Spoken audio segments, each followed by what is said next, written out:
नमस्कार, आदाब। मैं हूं साजिद सैफी और आप देख रहे हैं बेबाक रिपोर्टर। बेबाक रिपोर्टर पर आज हम बात करने वाले हैं यूपी के सिकंदराबाद विधानसभा का सिकंदर कौन।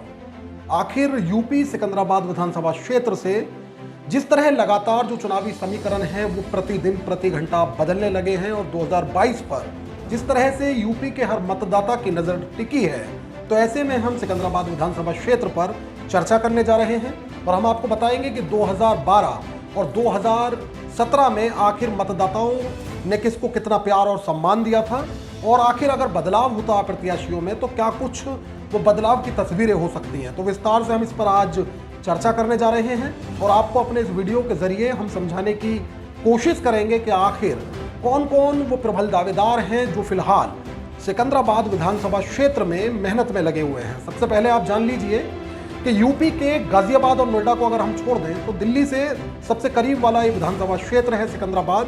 यहाँ की अगर मतदाता सूची की हम बात करें तो 2012 की मतदाता सूची के अनुसार यहाँ 3,38,000 मतदाता दर्ज किए गए थे, जो 2017 में कुछ बढ़ गए होंगे। ये ध्यान रखिएगा यहाँ कि 2012 की मतदाता सूची की मैं बात कर रहा हूँ। 3,38,407 कुल मतदाता इस विधानसभा क्षेत्र में अपने मत का प्रयोग करते हैं, उपयोग करते हैं। उसके बाद ही यहाँ से एक जो दावेदार होता है उसको चुनकर विधानसभा भेजा जाता है। आपको ये भी बताएंगे कि 2 बार से यहाँ लगातार सिकंदराबाद विधानसभा क्षेत्र से भाजपा की जो विधायक हैं बिमला सोलंकी, वो दोनों बार यहाँ की सत्ता पर काबिज हुई हैं। पहले आप ये जान लीजिए कि 3,38,407 मतदाताओं में महिला मतदाताओं की अगर बात करें तो 1,52,321 महिला मतदाता हैं जो अपने मत का प्रयोग जिन्होंने 2012 में किया था। यहाँ गौर कीजिएगा, जैसे मैं पहले बता चुका हूँ कि 2017 में ये संख्या बढ़ गई होगी और 2022 में थोड़ी सी और बढ़ चुकी होगी। ये भी देखने वाली बात होगी। मतदाता सूची में लगातार काम चल रहा है। बहुत सारे समाज सेवी, सोशल वर्कर और बहुत सारे राजनेता, कार्यकर्ता, राजनीतिक दलों के वो अपने अपने इलाकों में, अपने अपने क्षेत्रों में, अपने अपने मोहल्लों में लगातार वोट बढ़वाने का काम कर रहे हैं। जो लोग सिकंदराबाद से कहीं दूसरे शहर चले गए हैं, पलायन कर गए हैं, ऐसे लोगों का वोट भी कटवाने का काम कर रहे हैं। मैंने आपको बताया 1,52,321 महिला मतदाता हैं जो 2012 में अपने मत का प्रयोग कर चुकी हैं। अगर पुरुष मतदाता की बात करें तो 1,86,066 मतदाता हैं पुरुष सिकंदराबाद विधानसभा क्षेत्र में और 20 अन्य हैं। तो सबसे पहले इसे अगर हम और ठीक से समझें तो पहले मैं आपको बताऊंगा कि 2012 की तस्वीर क्या रही थी और वो मैं आपको ग्राफिक्स के जरिए समझाने की कोशिश करूंगा। आपकी स्क्रीन पर एक तस्वीर होगी जिसमें आप यह देख भी पाएंगे कि 2012 का चुनाव हुआ था यूपी विधानसभा। आखिर क्या मतदाता का उस वक्त, सिर्फ सिकंदराबाद के मतदाता की यहाँ बात कर रहे हैं, इस बात पर आप गौर रखिएगा, क्या मूड रहा था, किस तरह से किसको कितने वोट मिले थे और 2017 में तस्वीर कितनी बदल गई। तो सबसे पहले आप ये स्क्रीन पर अपनी पर तस्वीर देखिए और समझिए कि आखिर किसको कितने यहाँ वोट मिले हैं। तो सबसे पहले आप अपनी स्क्रीन पर इन तस्वीरों को देखिए। आपको बता दें कि 2012 में जब समाजवादी की तत्कालीन सरकार उत्तर प्रदेश में हुआ करती थी तो उस दौरान भाजपा की जो महिला विधायक है बिमला सोलंकी, उन्होंने बहुजन समाज पार्टी के सलीम अख्तर को यहाँ शिकस्त दी थी। आपकी स्क्रीन पर ये उन्हीं नेताओं की तस्वीरें हैं। 2012 की बात सबसे पहले करेंगे। 2022 को समझने के लिए 2022-12 तक मैं आपको ले आया हूँ। यहाँ भाजपा ने उस दौरान चुनावी मैदान में बिमला सोलंकी को उतारा था, जबकि बहुजन समाज पार्टी की अगर बात करें तो ये सलीम अख्तर की तस्वीर है जो आप देख रहे हैं। इन्हें बहुजन समाज पार्टी ने प्रत्याशी घोषित किया था।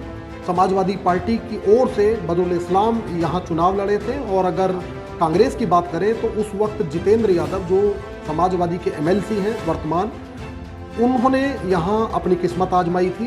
तो अब आप समझिए कि आखिर कितने वोट कौन से दल को 2012 में मतदाताओं द्वारा दिया गया था। तो एक आंकड़े के अनुसार 45,799 वोट लेकर भाजपा की जो महिला प्रत्याशी हैं बिमला सोलंकी, वो यहाँ विधायक चुनी गई थी। सलीम अख्तर महज उनसे 100 कुछ वोटों से उन हार का सामना सलीम अख्तर को करना पड़ा था। 45,676 वोट सलीम अख्तर ने यहाँ पाई थी और अगर बदरुल इस्लाम की भी बात करें तो वो भी बहुत ज़्यादा पीछे यहाँ नहीं थे। 43,535 वोट समाजवादी पार्टी के बदरुल इस्लाम को 2012 में सिकंदराबाद विधानसभा क्षेत्र से वोट मिले थे। और कांग्रेस की भी अगर हम बात करें तो जितेंद्र यादव जो समाजवादी के वर्तमान MLC हैं, उन्हें भी 101 वोट यहाँ मिली थी। उसके अलावा जनता दल यूनाइटेड से महेंद्र सिंह यादव यहाँ चुनाव लड़े थे, जिन्होंने 9,281 वोट यहाँ पाए थे 2012 में। उसके अलावा हरेंद्र यहाँ चुनाव लड़े थे, स्वतंत्र चुनाव उनके द्वारा लड़ा गया था। 8,980 वोट वो यहाँ से हासिल कर चुके थे। और उसके अलावा मनवीर एक प्रत्याशी जो 2012 में रहे हैं, 6,069 वोट उन्हें 2012 में मिले हैं। तो ये वो तस्वीर है जो आप देख रहे हैं, 2012 के चुनाव की ये तस्वीर है। अब हम आपको बताते हैं कि 2017 में आखिर किसको कितने वोट मिले थे। तो ये 2012 के आंकड़े मैंने आपको बताए हैं। अब 2017 की अगर हम बात करें तो 2017 में ये तस्वीर बिल्कुल बदल चुकी थी। और 2017 में मतदाताओं ने भाजपा की जो विधायक 2012 में रही, उन्हीं को भाजपा ने प्रत्याशी बनाया और मतदाताओं से भरपूर प्यार उन्हें मिला। और जो लोगों ने सोचा भी नहीं था, रिकॉर्ड तोड़ वोट हुआ। और वोट जो हुआ वो एक तरफा कह सकते हैं कि बिमला सोलंकी को एक तरफा वोट मिला। उसके बाद अगर दूसरी किसी ने लीड बनाई तो वो बीएसपी के प्रत्याशी हाजी इमरान अंसारी, जिनका सीधा सीधा मुकाबला बिमला सोलंकी से रहा। 2017 के बारे में भी आप ग्राफिक्स के जरिए समझिए कि आखिर क्या हुआ था। बिमला सोलंकी को यहाँ 1,04,956 वोट मिले थे। 2017 का ये चुनावी जो आंकड़ा है वो आपके सामने है। मोहम्मद इमरान, हाजी इमरान जिन्हें कहा जाता है, उन्होंने भी रिकॉर्ड तोड़ वोट यहाँ हासिल किया था। 76,333 वोट हाजी इमरान अंसारी को सिकंदराबाद विधानसभा क्षेत्र की जनता ने दिया था। ये वो सबसे बड़ी लीड थी जो जीत के बाद किसी ने छुई थी। इसके बाद की अगर बात करें तो राहुल यादव को समाजवादी पार्टी ने अपना प्रत्याशी घोषित किया था। 48,910 वोट यहाँ से हाजी इमरान अंसारी ले गए। आशा यादव, उस वक्त राष्ट्रीय लोकदल और समाजवादी पार्टी ने अलग अलग चुनाव लड़ा था, यहाँ इस बात पर गौर कीजिएगा। इसलिए आशा यादव को लोकदल की ओर से प्रत्याशी घोषित किया गया था। 17,714 वोट राष्ट्रीय लोकदल की आशा यादव, जो हरेंद्र यादव की पत्नी है, वो ले गई थी। उसके अलावा की अगर हम बात करें तो एक प्रत्याशी यहाँ भानु प्रताप सिंह रहे, जो राष्ट्रीय जनहित संघर्ष पार्टी से थे। 1,224 वोट उनके खाते में आई। सतीश यहाँ स्वतंत्र जनता राज पार्टी से थे, 1,000 वोट वो ले गए। यहाँ सोनवती उर्फ सोमवती जो विकास नामक इस पार्टी से ताल्लुक रखते थे, 1,000 वोट उनके पास गए। जबकि 716 वोट सिकंदराबाद विधानसभा क्षेत्र में 2017 में नोटा को मिले। अब समझते हैं कि आखिर 2022 में क्या चुनावी समीकरण हो सकते हैं। तो बात 2022 की अगर बात करें हम, तो भाजपा की ओर से 2 बार से लगातार विधायक बिमला सोलंकी, ऐसा माना जाता है कि चुनावी मैदान में एक बार फिर 2022 में वो अपनी किस्मत आजमाने वाली हैं। उसके अलावा की अगर बात करें तो पिछड़ा वर्ग से भी ऐसा माना जाता है कि भाजपा की ओर से टिकट मांगने का प्रयास पिछड़ा वर्ग से एक नेता भाजपा के कर सकते हैं। ये हुई भाजपा की बात। भाजपा के अलावा की अगर हम अन्य दलों की बात करते हैं तो बीएसपी की ओर से जो बिमला सोलंकी के बाद सबसे ज़्यादा वोट पाने वाले प्रत्याशी हाजी इमरान अंसारी 2017 में यहाँ अपने चुनाव में किस्मत आजमा चुके हैं। एक बार फिर हाजी इमरान अंसारी यहाँ चुनाव में अपनी किस्मत आजमा रहे हैं। सबसे पहले आप ये देखिए, बिमला सोलंकी हैं जो 2 बार से लगातार विधायक हैं। इनकी ओर से 2022 में एक बार फिर चुनावी मैदान में इनकी ओर से किस्मत आजमाई जाएगी। एक बार फिर अपनी किस्मत आजमाने वाली हैं और चुनावी मैदान में हैं। ये हाजी इमरान हैं जो 2017 में सबसे ज़्यादा वोट पाने वाले प्रत्याशी घोषित हुए थे विधायक के बाद। और इसके साथ ही 2017 में जिस वक्त हाजी इमरान चुनाव लड़ रहे थे तो कई जो राजनीतिक पंडित हैं उनकी ओर से माना गया था कि अभी राजनीति में नए हैं, लेकिन अब इन्हें 5 साल का मौका मिला है। हाजी इमरान से कई बार बातचीत की जाती है तो उनकी ओर से सीधे तौर पर कहा जाता है कि वो दबे कुचले लोगों के लिए ही राजनीति में हैं। चूँकि हाजी इमरान अंसारी बिजनेसमैन है, बीएसपी के प्रबल दावेदार हाजी इमरान अंसारी हैं जो विधायक के बाद लगातार विधानसभा क्षेत्र में लोगों से जनसंपर्क करते रहे हैं और लोगों से मिलकर उनकी परेशानियों पर बातचीत करते रहे हैं। कोरोना काल में भी हाजी इमरान को कई जगह लोगों की मदद करते और हाजी इमरान की टीम को भी लोगों की मदद करते देखा गया था। यहाँ इस बात पर गौर कीजिएगा कि जो विधायक है सत्ताधारी दल की, वो जाहिर है कि विधानसभा क्षेत्र में अपने में लगातार लोगों से मिलती रही हैं, उनके दुख दर्द में शामिल रही हैं। लेकिन मैं विपक्षी दल बीएसपी की बात कर रहा हूँ। हाजी इमरान की भी ऐसी बहुत सारी तस्वीरें कोरोना काल में सामने आई थी जिनमें वो और उनकी टीम लगातार लोगों की मदद करने में जुटे थे। समाजवादी पार्टी की बात करते हैं। ये तस्वीर आप देखिए, ये राहुल यादव हैं जो 2017 में यहाँ चुनाव लड़े हैं और हाजी इमरान के बाद इनको सबसे ज़्यादा वोट इन्होंने हासिल की थी, 48,000 करीब वोट इनको मिली थी। राहुल यादव, इनके पिता जितेंद्र यादव, जो कि वर्तमान MLC हैं भाजपा के, और राहुल यादव का एक बड़ा जो है वो राजनीतिक घरानों में रिश्ता इसलिए भी माना जाता है कि ये बिहार के पूर्व मुख्यमंत्री लालू प्रसाद यादव के दामाद भी हैं। राहुल यादव के पिता खुद MLC हैं और राहुल यादव लालू यादव के दामाद हैं। पिछली बार भी इन्होंने बहुत शिद्दत से अपनी किस्मत आजमाई थी। अभी तक ये माना जा रहा है कि सबसे जो प्रबल दावेदार हैं समाजवादी के, वो राहुल यादव हैं। वो बात अलग है। एक ये तस्वीर देखिए आप, ये सलीम अख्तर हैं, इनकी ओर से भी लगातार ये प्रयास किया जा रहा है और दावेदारी की जा रही है कि सिकंदराबाद विधानसभा क्षेत्र पर ये भी अपनी किस्मत आजमा चुके हैं। सलीम अख्तर पर गौर कीजिएगा। सलीम अख्तर वो प्रत्याशी हैं जिन्हें 2012 में बहुजन समाज पार्टी ने अपना प्रत्याशी बनाया था। उस वक्त चूंकि समीकरण जो थे वो और थे और उस दौरान सिर्फ 100 कुछ वोटों से इन्हें हार का सामना करना पड़ा था। जो भाजपा की विधायक हैं बिमला सोलंकी, उस वक्त उन्होंने जीत दर्ज की थी सिकंदराबाद में। अब ये समाजवादी से अपनी किस्मत आजमा रहे हैं। इसके अलावा कि अगर हम और बात करें तो समाजवादी में और कई अन्य नेता हैं जिनको ऐसा कहा जाता है कि उनकी ओर से टिकट मांगा गया है।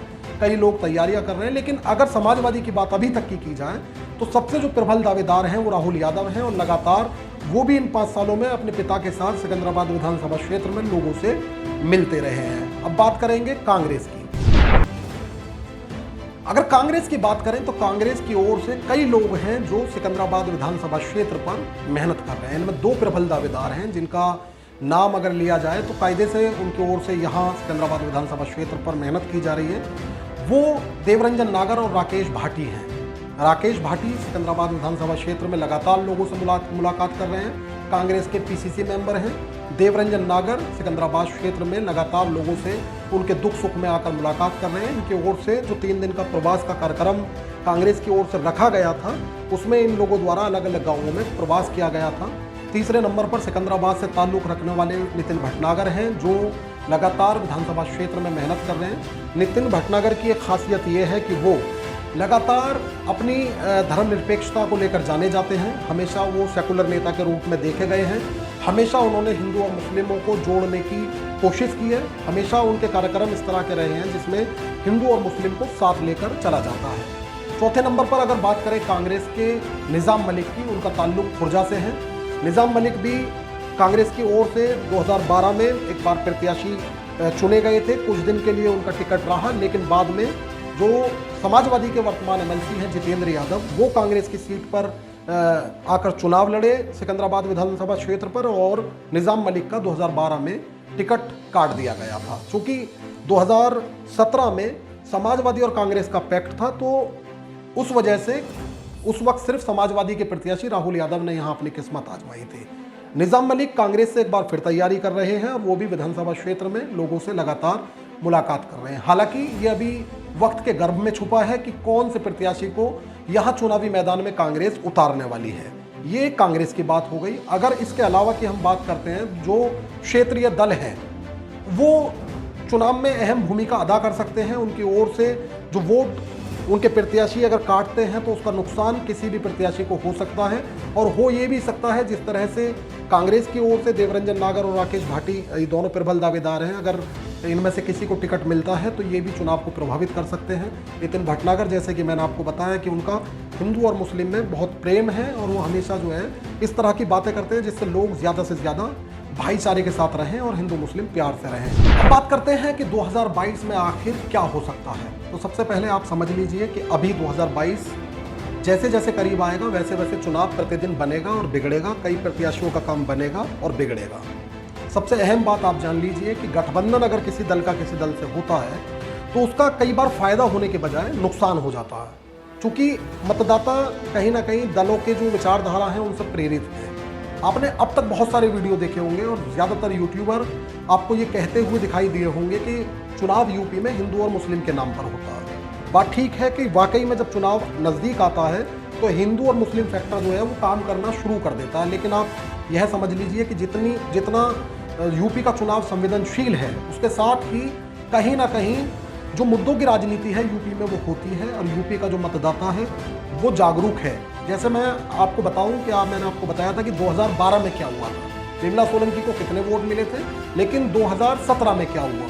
उस वक्त पीएम मोदी का जादू कहीं ना कहीं चल रहा था। वो सीधे तौर पर वो भी एक कारण कहा जा सकता है कि 2 गुने वोट बिमला सोलंकी हासिल कर गई 2017 में। लेकिन दल अगर अपनी अपनी विचारधारा और अपनी अपनी योजनाओं को लेकर अपनी अपनी जो उनका मैनिफेस्टो होगा उसे लेकर के चुनावी मैदान में होंगे तो मतदाता सबको अपने प्यार से नवाजने वाला है। और कोई भी मतदाता हिंदू और मुस्लिम के नाम पर सिर्फ वोट नहीं करेगा, वो अपने मुद्दों की राजनीति को भी देखेगा।